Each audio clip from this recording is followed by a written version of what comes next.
ইসরায়েলের সঙ্গে গুগলের বিলিয়ন ডলারের চুক্তি বাতিলের দাবিতে বিক্ষোভে নেমেছেন সার্চ ইঞ্জিনটির কয়েক ডজন কর্মী। মঙ্গলবার নিউ ইয়র্ক ও ক্যালিফোর্নিয়ায় এ বিক্ষোভ করেন তারা।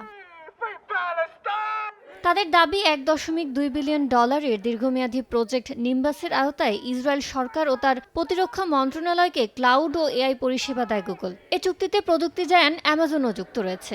এই প্রজেক্ট ইসরায়েলকে গাজায় সামরিক অভিযানে সহায়তা দেয় বলেও দাবি তাদের। আমরা গুগলকে ১.২ বিলিয়ন ডলারের প্রজেক্ট নিম্বাস চুক্তি বাতিলের দাবি জানাচ্ছি। আমরা চাই গুগল তাদের আরব, মুসলিম ও ফিলিস্তিনি কর্মীদের হয়রানি, প্রতিহিংসা ও নিপীড়নের হাত থেকে রক্ষা করবে। চুক্তির বিরুদ্ধে প্রতিবাদের জেরে পুলিশ মঙ্গলবার গুগল কর্মচারীদের আটক করেছে বলে জানিয়েছেন বিক্ষোভকারীরা। ইয়ানুর শিফাত, সময় সংবাদ।